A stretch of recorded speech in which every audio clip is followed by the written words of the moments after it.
नमस्कार मैं लेकर हमारे चैनल पर आप सभी का बहुत बहुत स्वागत है। अभी मैं बीकॉम फाइनल से मैनेजमेंट अकाउंट में से यूनिट 2 फंड फ्लो स्टेटमेंट, जिसको बोला जाता है कोष प्रवाह विवरण का अध्ययन कराऊंगा।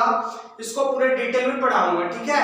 तो अगर आप हमारे साथ पढ़ना चाहते हैं तो हमारे साथ पढ़िए, आप पूरे अंत तक इस वीडियो को देखना, जिसमें से आपको पूरे डिटेल में बताया जाएगा इसमें, ठीक है। तो यहाँ पे मैं पूरा नोट्स लिखा हूँ, इस नोट को मैं एक्सप्लेन कर देता हूँ, ठीक। आप इस नोट को ध्यान से सुनिएगा। ये नोट समझ गए, ये नोट्स समझ गए तो आगे आपका सवाल बहुत ही आसानी से बनेगा। आपका न्यूमेरिकल क्वेश्चन बहुत ही इजी तरीके से बन जाएंगे, ठीक है।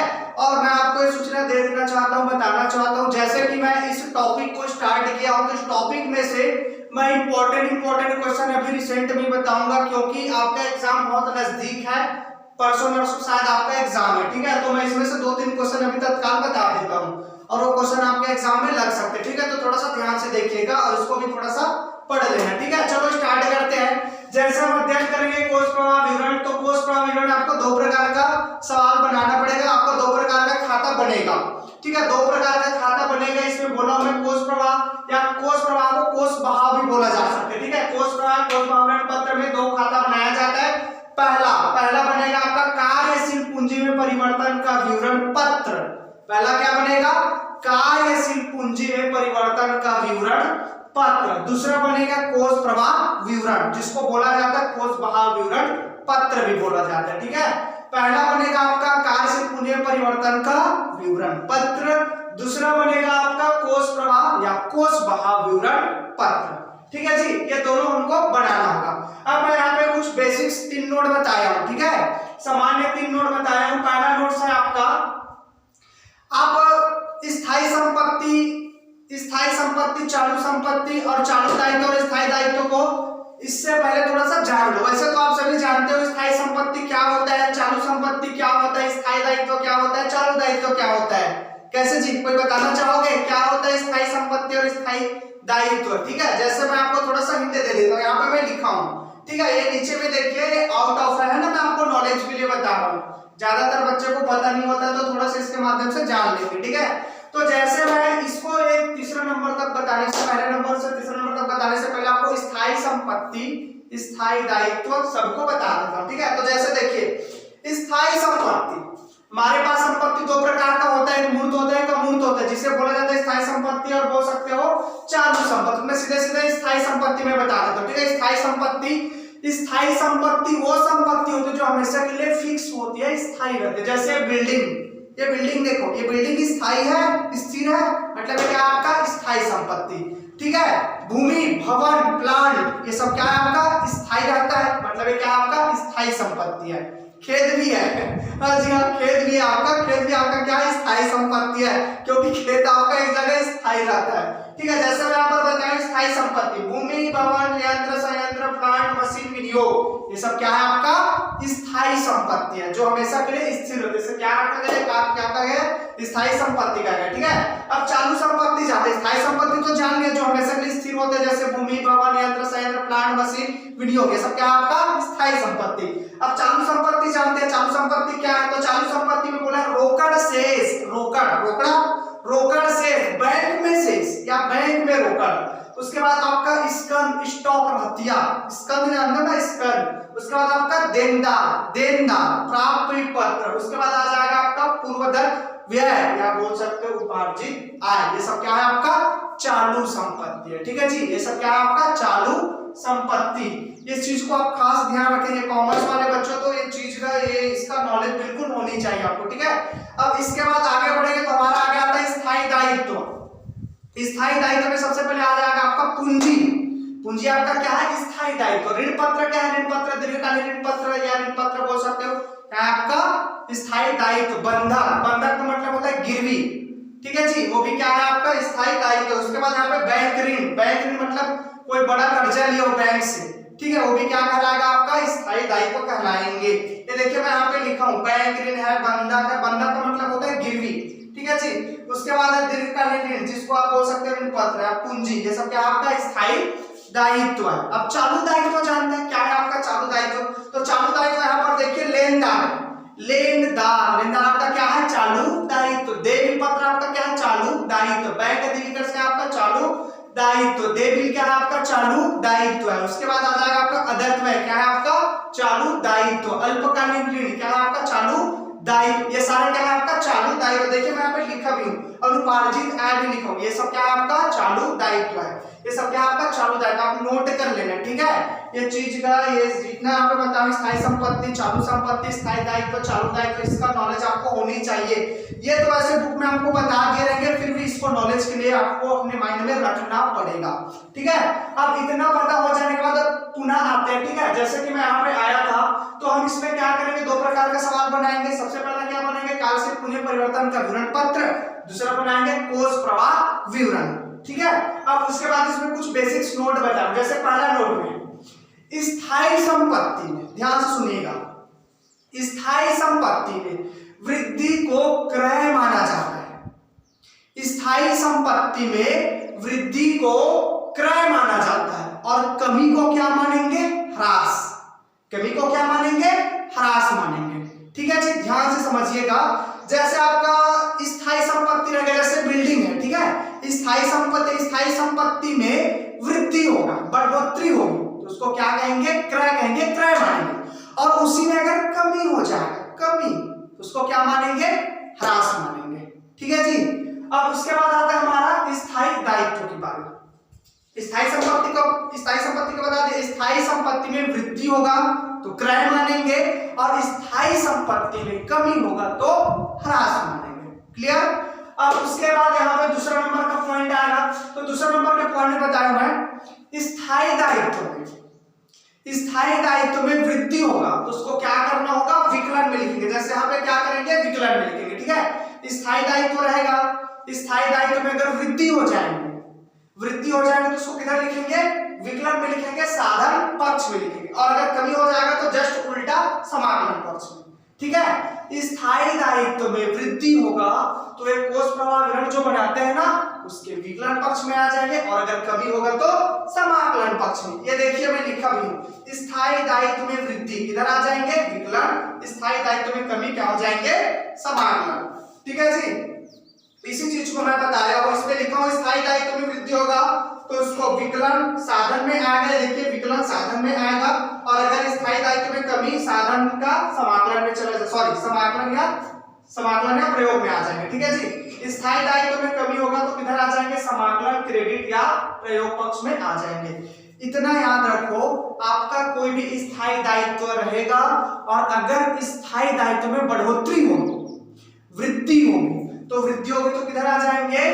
ये विकलन में आ जाएंगे, और अगर कमी होगा तो किधर आ जाएंगे? समाकलन में आ जाएंगे, ठीक है भैया? बस इतना ही है। उसके बाद तीसरा यहाँ पर ख्याति में वृद्धि को, ख्याति में अगर कोई वृद्धि हो जाएगा तो उसको क्या मानेंगे? स्थायी संपत्ति मानेंगे। क्या मानेंगे? स्थायी संपत्ति। ख्याति में अगर कोई वृद्धि हो जाएगा, बढ़ोतरी हो जाएगी तो क्या मानेंगे? उसको स्थायी संपत्ति मानेंगे। और अगर उसमें अगर कोई कमी हो जाएगा तो उसको क्या मानेंगे? कृत्रिम संपत्ति, ठीक है? और उसका लेखा कहां कर दिया जाएगा? यहाँ पे कर दिया जाएगा, ख्याति का अपलेखन। ये देखिए यहाँ पे प्लस कर दिया जाएगा। क्लियर? उसको यहाँ पे प्लस कर दिया जाएगा, राइट? समझ गए ना? ख्याति में वृद्धि होगा तो उसको स्थायी संपत्ति मानेंगे, और अगर ख्याति में कमी होगा तो उसको कृत्रिम संपत्ति मानेंगे, और कृत्रिम संपत्ति मान करके उसको संचालन कोष में प्लस कर देंगे। ये देखिए प्लस कर देंगे, ठीक है? ख्याति का अपलेखन, कमी क्या हो जाएंगे? संचालन कोष में प्लस हो जाएंगे, ठीक है? अब ये तो हमने पढ़ लिए, ठीक? इतना मैंने बता दिया। अब मैंने बताया स्टार्टिंग में कि कोष प्रवाह फंड फ्लो स्टेटमेंट में दो प्रकार का खाता बनाएंगे, दो प्रकार का सवाल बनाएंगे, ऐसा मैंने कहा, ठीक है? तो पहला जो होगा ना, कार्यशील पूंजी परिवर्तन के विवरण पत्र, वो बहुत सरल, बहुत एकदम बच्चे टाइप का सरल है, तो उसको मैं डायरेक्ट उसी में बता दूंगा, क्वेश्चन में बता दूंगा, ठीक है? अब दूसरा आता है आपका कोष प्रवाह विवरण पत्र, जिसको कोष प्रवाह विवरण पत्र भी बोला जाता है, ठीक है? तो उसका थोड़ा सा यहाँ पे मैं नोट्स लिखा हूं, ये सेम चिट्ठे के जैसा बनेगा, दोनों तरफ का योग बराबर बराबर आएगा, मतलब समझ जाना आपका सवाल सही बना है, ठीक है जी? तो एक कोष प्रवाह, पहला तो मैं आपको सीधे सवाल में बता दूंगा, दूसरा बच्चा कोष प्रवाह विवरण पत्र, उसका फॉर्मेट यहाँ है। तो एक तरफ लिखेंगे फंड का साधन विकलन पक्ष में, ये हो जाएगा राशि, फंड का प्रयोग राशि समाकलन पक्ष में। क्लियर जी? विकलन पक्ष में क्या आ जाएगा, फंड का साधक राशि, समाकलन पक्ष में रहेगा फंड का प्रयोग राशि। क्लियर। तो सबसे पहले कार्यशील पूंजी जो पहले नंबर बनाएंगे हम सवाल स्टार्टिंग में, जिसको मैं नोट्स डायरेक्ट उसका एकदम बच्चे टाइप का बनेगा ऐसा बोला हूं, उसमें अगर वृद्धि होगा सॉरी कमी होगा तो क्या करेंगे, उसको विकलन में डालेंगे। देखिए कार्यशील पूंजी में कमी, सबसे पहले जो सवाल बनाएंगे उसमें अगर कमी हो जाएगा, कमी, तो उसको क्या करेंगे, विकलन में डालेंगे। और वृद्धि हो जाएगा तो जस्ट उल्टा क्या कर देना है, समाकलन में डाल देना। कार्यशील पूंजी में अगर कमी होगा तो उसको विकलन में लिखेंगे, और अगर कार्यशील पूंजी में वृद्धि होगा, वृद्धि मतलब बढ़ोतरी होगा, तो जस्ट उल्टा विकलन का क्या हो जाएगा, समाकलन हो जाएगा। इस चीज को आप खास ध्यान रखेंगे, ठीक है। अब उसके बाद दूसरा, ये पहला हो गया, ये चलो हम पहले क्रमांक बता दिए, ठीक है। ये आ जाएगा आपका पहला क्रमांक। कार्यशील पूंजी में कमी होगा तो विकलन में आएंगे, और वृद्धि होगा तो जस्ट उल्टा क्या हो जाएंगे, समाकलन। ठीक है जी। अब उसके बाद दूसरा, स्थायी दायित्व में वृद्धि होगा तो उसको क्या मानेंगे, विकलन में डालेंगे। क्या मानेंगे, साधारण मानेंगे, किधर लिख देंगे, विकलन में लिख देंगे। पहले ही बताया, देखिए स्थायी दायित्व में वृद्धि होगा तो उसको क्या करेंगे, विकलन में लिखेंगे। पहले ही बताया था दूसरे नंबर पर, स्थायी दायित्व में वृद्धि होगा तो उसको किधर लिखना है, विकलन में लिखना है, साधन पक्ष में लिखना है। अगर कमी हो जाएगा तो जस्ट उल्टा इधर लिख देंगे, समाकलन में। ठीक है जी। स्थायी दायित्व में वृद्धि होगा, कोई भी आपका स्थायी दायित्व रहेगा उसमें अगर वृद्धि हो जाएगी, बढ़ोतरी हो जाएगी, तो उसको किधर लिखना है, विकलन में लिख देना है। और अगर जस्ट उल्टा कमी हो जाएगा स्थायी दायित्व में तो किधर लिख देंगे, समाकलन में लिख देंगे। ठीक है, ये देखिए समाकलन में लिख देंगे। क्लियर। अब उसके बाद संपत्ति को बेचे रहेंगे, संपत्ति का विक्रय क्या रहेगा, कोई भी संपत्ति है, जैसे आपका मोबाइल है, ठीक है, मोबाइल भी एक प्रकार का, सब उसको बेच दिए, विक्रय कर दिए, तो स्थायी संपत्ति है वो भी एक प्रकार का, तो संपत्ति को बेच दिए तो विक्रय किया, तो विक्रय आपका किधर आ जाएगा भैया, विकलन में आ जाएगा। किधर आ जाएंगे, विकलन में। देखिए स्थायी संपत्ति का विक्रय किधर आ जाएंगे, विकलन में। कोई भी संपत्ति स्थायी संपत्ति को बेचेगा, विक्रय करेगा तो किधर आ जाएंगे, आ जाएगा आपका विकलन में। ठीक है। और जैसे स्थायी संपत्ति में वृद्धि को मैंने क्रय मानेंगे करके बोला हूं कि नहीं बोला हूं। स्थायी संपत्ति में अगर वृद्धि होगा तो उसको क्या मानेंगे, क्रय, और क्रय मानेंगे तो आपका विक्रय किधर आ गया, विकलन आया कि नहीं आया, विक्रय किधर आया, विकलन। तो आपका क्रय क्या हो जाएगा, जस्ट उल्टा क्या हो जाएंगे, समाकलन। ये देखिए स्थायी संपत्ति में वृद्धि, क्रय क्या हो जाएंगे, समाकलन। क्लियर है। विक्रय आपका जब विकलन आया है तो उसका जस्ट उल्टा क्रय क्या हो जाएगा, समाकलन हो जाएगा। इस चीज को खास ध्यान रखेंगे। ठीक है जी। स्थायी संपत्ति को अगर बेचेंगे, विक्रय करेंगे तो आपका विकलन में आएगा, और स्थायी संपत्ति में अगर वृद्धि होगा तो उसको क्रय मानेंगे, और क्रय आपका क्या हो जाएगा, समाकलन में आ जाएंगे। ठीक। अब उसके बाद संचालन कोष, ये जो आप बनाएंगे संचालन कोष, इसका जो भी आंसर यहाँ पे आएगा उसको क्या करना होगा, आपको विकलन में डालना होगा चौथे नंबर पर। ठीक है। संचालन कोष यहाँ पर जो भी बनाएंगे इसका आंसर जो भी आएगा उठा करके इसको किधर डाल देना है, समाकलन में डाल देना है, विकलन में डालना है। किधर डालना है, विकलन में डालना है। ठीक है जी। यहाँ पर संचालन कोष बनाएंगे, संचालन कोष का जो भी आंसर आएगा XYZ जो भी आएगा इसको पकड़ो, उठा करके किधर लिख देना है, विकलन पक्ष में लिख देना है। ठीक। अब इधर आएगा, जैसे आहरण क्या रहेगा, आहरण जानते हो निजी प्रयोग के लिए निकाला जाता है, आहरण क्या रहेगा, उसको किधर लिखना है, समाकलन में लिखना है। लाभांश दिया रहेगा, लाभांश अगर दिए रहेंगे तो किधर आ जाएगा, समाकलन में आगे। देखिए आहरण क्या रहेगा तो समाकलन, लाभांश दिया रहेगा तो समाकलन। ख्याति में वृद्धि, ख्याति में अगर वृद्धि हो जाएगा तो क्या कर देंगे, समाकलन में डाल देंगे। लेकिन ख्याति में कमी होगा तो उसको क्या करेंगे, संचालन कोष में प्लस करेंगे। किसमें, ये देखिए संचालन कोष में ख्याति का अपलेखन या कमी करके उसको प्लस कर देंगे। ठीक है जी। उसके बाद कर का भुगतान करेंगे, उसको क्या करेंगे, समाकलन पक्ष में लिख देंगे। ठीक है। इतने को आप अपने माइंड में सेट कर लेना, थोड़ा सा याद कर लेना। वैसे मुझे उम्मीद है कि आप समझ गए होंगे। ठीक है। अब देखिए ये यहाँ पे मैंने संचालन कोष आएगा करके तो बताया, यहाँ से संचालन कोष यहाँ आएगा करके बताया, तो संचालन कोष के अंतर्गत क्या क्या पॉइंट आता है उसको भी जान लेते हैं। ये आपका नोट के अंतर्गत बनेगा, NTA नोट्स टू अकाउंट के अंतर्गत आएगा, हमको गणना करना होगा। ठीक है। तो संचालन कोष की जब गणना करेंगे, तो एक हो जाएगा ऋण, दूसरा हो जाएगा आपका राशि। ठीक है जी। तो सबसे पहले हम क्या करेंगे, अपना चालू वर्ष का लाभ लिखेंगे। जो भी हमारा चालू वर्ष का लाभ रहेगा, 2 वर्ष दिए रहेंगे, एक चालू वर्ष रहेगा, एक गत वर्ष रहेगा, ठीक है। तो सबसे पहले हम चालू वर्ष का लाभ लिखेंगे, उसी में माइनस कर देंगे गत वर्ष के लाभ। यहाँ पे जो भी आपका लाभ रहेगा, जैसे सपोज यहाँ पे 50,000 हमारा चालू वर्ष का लाभ है, ठीक है। इसी में हम क्या करेंगे, पिछले साल का लाभ 10,000 को क्या कर देंगे, माइनस करेंगे। तो 40 में 10 घटाएंगे तो कितना बचेगा, सॉरी 50 में 10 घटाएंगे तो कितना बचेगा, 40। ये क्या हो जाएगा, हमारा शेष लाभ। ठीक है जी, समझ में आया। सबसे पहले क्या करेंगे, चालू वर्ष का लाभ लिखेंगे, जो भी रहेगा उसको लिखेंगे। इसी लाभ में क्या करना होगा, माइनस करेंगे गत वर्ष का लाभ को, और जो भी लाभ बचेगा उसको क्या कहेंगे, शेष लाभ कहेंगे। ठीक है। अब इसी शेष लाभ में, ये वाला शेष लाभ में बहुत कुछ प्लस होता है, बहुत कुछ माइनस हो जाता है। तो उस चीज को आपको याद रखना होगा कि क्या इसमें प्लस होता है, क्या इसमें माइनस होता है। गिन करके इसका 10 पॉइंट है, ठीक है, 10 पॉइंट। इस पॉइंट को आपको खास याद रखना होगा, ठीक है, ये जरूरी है। जैसे आहरण किया रहेगा, आहरण का लेखा 2 बार होगा, एक बार यहाँ पे आ जाएंगे और दूसरी बार ये समाकलन में आ जाएंगे, ठीक है। वैसे आपका आहरण रहेगा तो आंख बंद करके उसको संचारण कोष में प्लस कर देना, ठीक है जी। आहरण रहेगा, कोई भी आहरण किए रहेंगे तो आहरण का लेखा संचारण कोष में कर देना और उसको प्लस कर देना, जो भी रहेगा उसको क्या कर देंगे, प्लस। वैसे आपका ह्रास रहेगा, किसी भी प्रकार का ह्रास, किसी भी प्रकार का ह्रास रहेगा तो उसको आपको संचारण कोष में प्लस करना होगा। क्या करना होगा, प्लस करना होगा। आहरण आपका प्लस हो जाएगा, ह्रास आपका प्लस हो जाएगा। उसके बाद संचय जानते हो, संचय सामान्य संचय, सामान्य संचय में वृद्धि होगा, सामान्य संचय में वृद्धि होगा तो उसको प्लस करना है, और अगर कमी होगा तो उसको माइनस करना है। देखिए मैं लिखा भी हूं, सामान्य संचय में वृद्धि होगा तो उसको प्लस करना है, और अगर संचय में, सामान्य संचय में अगर कमी होगा तो उसको क्या करना है, माइनस करना है। ठीक है जी, इस चीज को आप खास ध्यान रखेंगे। सबसे पहले क्या आएगा आपका आहरण, आहरण को क्या करेंगे, संचालन कोष में प्लस करेंगे। दूसरा आएगा आपका ह्रास, ह्रास किसी भी प्रकार का है, ह्रास आएगा उसको क्या करेंगे, इसमें प्लस करेंगे। तीसरा आएगा आपका सामान्य संचय में वृद्धि, संचय में वृद्धि रहेगा तो उसको भी संचालन कोष में प्लस करेंगे, और अगर संचय में कमी हुआ तो उसको क्या करेंगे, संचालन कोष में माइनस। ठीक है जी। इसके बाद फिर से प्लस करेंगे ख्याति का अपलेखन, ख्याति का अपलेखन, अपलेखन का मतलब होता है कमी, मूल्य का गिरना, मूल्य का गिरना।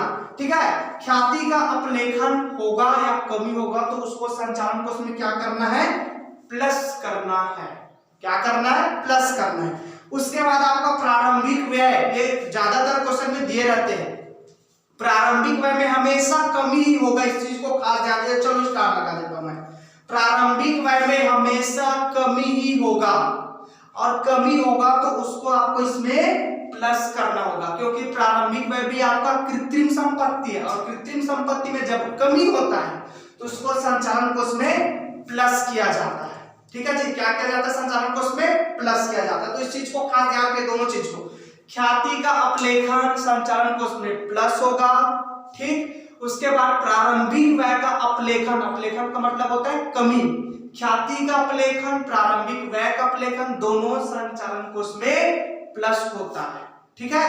अब इसके बाद आगे आएंगे तो संपत्ति विक्रय से हानि, जैसे हम कोई संपत्ति बेचे हैं, जैसे हम कोई संपत्ति बेचे हैं और बेचने से हमको हानि हो गया तो उसको क्या करना है, संचालन कोष में प्लस करना है। हानि को क्या करना है, प्लस करना है। संपत्ति विक्रय से कोई भी हानि होता है आपको तो उसको क्या करोगे, संचालन कोष में प्लस करोगे। और उसका जस्ट उल्टा, हानि का उल्टा क्या, लाभ। संपत्ति बेचने से अगर आपको लाभ हो गया तो उसको क्या करोगे, माइनस करोगे भैया। ये देखिए मैं लिखा हूं, संपत्ति विक्रय से हानि होगा तो संचालन कोष में प्लस होगा, और संपत्ति विक्रय से लाभ होगा तो संचालन कोष में माइनस होगा। ठीक है जी, अब ये भी हो गया। उसके बाद आप लाभांश दे रहेंगे तो आपको क्या करना होगा, संचालन कोष में प्लस करना होगा। लाभांश दे रहेंगे तो क्या करेंगे, प्लस करेंगे, और लाभांश प्राप्त रहेगा तो क्या करेंगे, माइनस। लाभांश किसी को दिए हैं तो उसको प्लस करेंगे संचालन कोष में, और लाभांश प्राप्त हुआ तो उसको माइनस करेंगे संचालन कोष में। ठीक, इतने को प्लस माइनस करने के बाद आपका संचालन कोष निकल जाएगा। व्यय संचालन को जो भी निकलेगा उसको क्या करना है, ये अपना कोष प्रायण पत्र स्टेटमेंट में इसमें लेकर के विकलन पक्ष में ले आना है। ठीक है, ठीक। अब इतने में हमारा कंप्लीट हो जाता है, बस इतना ही है, खाली डिब्बा बस बनेगा, सवाल एकदम नॉर्मल बच्चे टाइप का रहेगा, गारंटी के साथ बोल रहा हूँ। पढ़े अच्छे ध्यान से पढ़े तो एकदम बच्चे टाइप का रहेगा, एकदम बच्चे टाइप का क्वेश्चन आ गया सब फाइनल एग्जाम में। ठीक है, तो आप इसकी तैयारी अच्छे से कर लेना, 15 पकाना है मतलब पकाना है। ठीक है जी, जितने भी छुट्टी पढ़ेंगे इसको सारे छुट्टी में इसमें से क्वेश्चन लगता है, बहुत अच्छा क्वेश्चन रहता है। मैं जो पढ़ाऊंगा उसमें से 2-4 क्वेश्चन बताऊंगा, उसमें से एक क्वेश्चन श्योर है, लगना तरीके से पढ़ लेना। ठीक, तो ठीक है, ये हमने आपको बता दिया, आप इसको अच्छे से देख लो, इसको अच्छे से देख लो, इसको नोट कर लेना, फ्यूचर में काम आएगा। तो हम ये वीडियो यही समाप्त करते हैं, अगले वीडियो में देखेंगे न्यूमेरिकल क्वेश्चन इंपॉर्टेंट वाला। ठीक है, तो ठीक है, हम ये वीडियो यही समाप्त करते हैं। आपको ये वीडियो मैं जो यहाँ पे बता रहा हूँ आपको अच्छा लगा होगा तो वीडियो को लाइक कीजिए और ज्यादा से ज्यादा शेयर कीजिए, और अगर आप हमारे चैनल पर नए होंगे तो हमारे चैनल को सब्सक्राइब कीजिए, बेल आइकन को प्रेस कीजिए ताकि आपको प्रतिदिन का वीडियो मिलते रहे। All the best.